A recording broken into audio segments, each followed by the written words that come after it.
মোমো বানাও মোমো বানাও মোমো বানাও। বৃষ্টিতে মোমো খেতে খুব ইচ্ছে করছে, তাই বাবুর জন্য চুপি চুপি বানাচ্ছি সয়াবড়ির মোমো। আজকে বৃষ্টিতে চুপি চুপি বাবুর জন্য বানাবো সুস্বাদু সয়াবড়ির মোমো। প্রথমে একটা পাত্রে ময়দা নিয়ে ওতে নুন আর তেল দিয়ে সামান্য জল দিয়ে মোমোর জন্য ডো বানিয়ে নেব। এবারে আঁচে কড়াইতে জল গরম করে ইমামি হেলদি অ্যান্ড টেস্টি সয়াবড়ি দিয়ে 10 মিনিট সোক করে জল চুপড়িয়ে নিয়ে জুসি সয়াবড়িগুলো মিক্সিতে দিয়ে দরদরা কিমার মতো বানিয়ে নেব।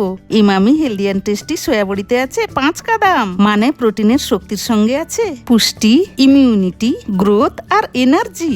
একটা প্যানে তেল দিয়ে পেঁয়াজ কুচি, আদা কুচি, কাঁচা লঙ্কা কুচি, ধনেপাতা কুচি, সয়াবড়ি কিমা দিয়ে নুন, গোলমরিচ গুঁড়ো আর সয়া সস দিয়ে 2 মিনিট নাড়াচাড়া করে মোমোর জন্য পুর বানিয়ে নেব।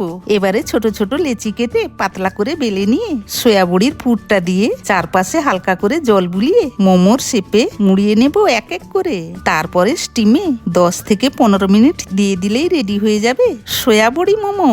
বাবুরে খাবি আয়। যে কোনো সময় প্রিয়জনদের জন্য চটজলদি বানিয়ে নিন এই সুস্বাদু ইমামি হেলদি অ্যান্ড টেস্টি সয়াবড়ি মোমো। আপনিও আমার মতন সয়াবড়ি কেনার সময় 5 কাদাম দেখে কিনবেন। দারুণ।